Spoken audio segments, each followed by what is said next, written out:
জয় অসম, ভাৰত মাতা কি জয়। আপোনালোকক এটা ভাল খবৰ দিব ওলাইছোঁ। এইবাৰ গৌতম আদানীক চিমেণ্ট কোম্পানী স্থাপনৰ বাবে অসমৰ ভূস্বৰ্গ বুলি কোৱা ডিমা হাছাওৰ উমৰাংচুত ৯,০০০ বিঘা ভূমি আবণ্টন দিছে। ইতিমধ্যে ডিমা হাছাও স্বায়ত্ত শাসিত পৰিষদে উমৰাংচুৰ অন্তৰ্গত একাধিক লোকক উচ্ছেদৰ জাননী প্ৰেৰণ কৰিছে। অসমৰ প্ৰাকৃতিক সম্পদৰ প্ৰতি বহিৰা বণিক গোষ্ঠীৰ যি ধৰণে চকু পৰিছে, এতিয়া আৰু কোনো সাৰি যাব নোৱাৰে। ভাৰতীয় জনতা পাৰ্টিৰ চৰকাৰৰ সময়ত কোনো এটা সম্পদ বহিৰাগত ধনিক পুঁজিপতি গোষ্ঠীৰ হাতৰাৰ পৰা সাৰি যাব নোৱাৰে, কাৰণ এতিয়া এইখন চৰকাৰ কেৱল পুঁজিপতিৰ চৰকাৰ।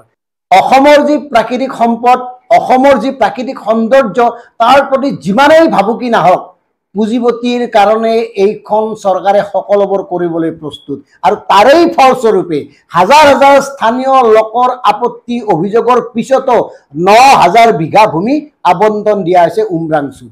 ইতিমধ্যেই ডালমিয়া চিমেণ্ট ফেক্টৰীকে ধৰি একাধিক ফেক্টৰী তাত প্ৰতিষ্ঠা হৈছে আৰু সেই অঞ্চলটোৰ পাৰিপাৰ্শ্বিক পৰিৱেশৰ প্ৰতি তীব্ৰ ভাবুকি আনিছে।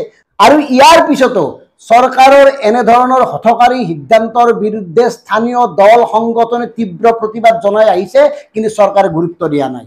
উমৰাংচুত থকা চূণশিলৰ ভাণ্ডাৰৰ বাবে এতিয়া পুঁজিপতিৰ চকু উমৰাংচুত, ডিমা হাছাওত। এনেধৰণে চিমেণ্ট উদ্যোগ প্ৰতিষ্ঠা কৰাৰ ফলত অসমৰ স্বৰ্গ বুলি কোৱা ডিমা হাছাও উমৰাংচুৰ প্ৰতি কি ধৰণে ভাবুকি আহিছে, তাক আৰু আমাৰ কোৱাৰ প্ৰয়োজন আছে নেকি? তাক বৰ্ণনা কৰাৰ প্ৰয়োজন আছে নেকি? যাৰ প্ৰাকৃতিক সৌন্দৰ্যই হাজাৰ হাজাৰ পৰ্যটকক আকৰ্ষিত কৰি আহিছে সুদীৰ্ঘদিন ধৰি, যাক লৈ অসম আৰু অসমে গৌৰৱ কৰে। যিটো আমাৰ প্ৰাকৃতিক সম্পদ, সেই সম্পদক ধ্বংস কৰি কি স্বাৰ্থত গৌতম আদানীক পুনৰ ৯,০০০ বিঘা ভূমি তাত আবণ্টন দিলে?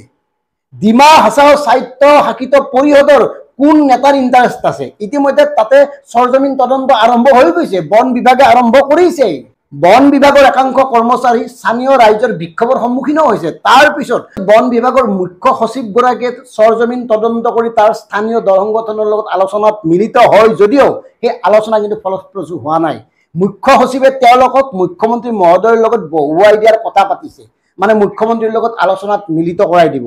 আৰু আমি আজিয়েই কওঁ, মুখ্যমন্ত্ৰীৰ লগত হোৱা আলোচনাৰ পিছত যদি আদানী গ্ৰুপে উমৰাংচুত চিমেণ্ট ফেক্টৰী স্থাপনৰ সুযোগ পায়, তেতিয়াহ'লে তাৰ কাৰণে দায়ী হ'ব এই দল সংগঠনসমূহ। কাৰণ ইতিমধ্যে তাত থকা স্থানীয় লোকসকলক উচ্ছেদৰ জাননী প্ৰেৰণ কৰিছে স্বায়ত্ত শাসিত পৰিষদে, আৰু স্থানীয় লোকসকল নাৰাজ। তেওঁলোকে যাব খোজা নাই, কেলেই যাব কওকচোন? তেওঁলোকে আপত্তি কৰিছে, তেওঁলোকে প্ৰতিবাদ সাব্যস্ত কৰিছে, স্থানীয় দল সংগঠনে তেওঁলোকক সহযোগিতা আগবঢ়াইছে। আৰু ইয়াৰ পিছত যদি মুখ্যমন্ত্ৰী মহোদয়ৰ লগত কথা পাতি আদানী গ্ৰুপক চিমেণ্ট ফেক্টৰী প্ৰতিষ্ঠা কৰাৰ ক্ষেত্ৰত কোনো বাধা আৰোপ নকৰে, তেতিয়াহ'লে বুজিব অংকটো ক'ত কোনে কিদৰে কৰিছে।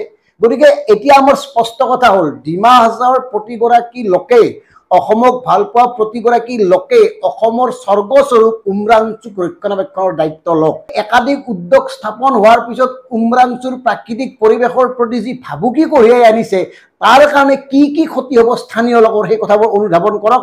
আৰু সময় থাকোঁতে ইয়াৰ তীব্ৰ প্ৰতিবাদ সাব্যস্ত কৰি গৌতম আদানীৰ দৰে পুঁজিপতি গোষ্ঠীৰ এই ধৰণৰ ষড়যন্ত্ৰ প্ৰত্যাহাৰ কৰিবলৈ বাধ্য কৰাওক।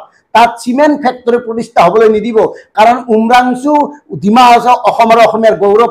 মনোৰম প্ৰাকৃতিক সম্পদেৰে ভৰপূৰ উমৰাংচুৰ বা ডিমা হাছাওৰ সৌন্দৰ্য হানি হোৱাটো কোনো এগৰাকী সচেতন লোকে নিবিচাৰে। সেয়ে আমি বাৰে বাৰে কৈছোঁ, স্থানীয় লোকসকলৰ আৱেগক গুৰুত্ব নিদিয়াকৈ যদি কোনো পুঁজিপতি গোষ্ঠীয়ে ভাৰতীয় জনতা পাৰ্টিৰ চৰকাৰৰ সহায় লৈ ডিমা হাছাও স্বায়ত্ত শাসিত পৰিষদৰ লোকসকলক মেনেজ কৰি তাত চিমেণ্ট উদ্যোগ প্ৰতিষ্ঠা কৰে, তেতিয়াহ'লে বুজিব এওঁলোকে কাৰ লগত কিদৰে নিজৰ জাতিটোক, নিজৰ বিবেকক, নিজৰ স্বদেশক, নিজৰ সম্পদক কি ধৰণে বিক্ৰী কৰি আহিছে। তাতকৈ আৰু ডাঙৰ প্ৰমাণ একো দিব নালাগে। ধন্যবাদ।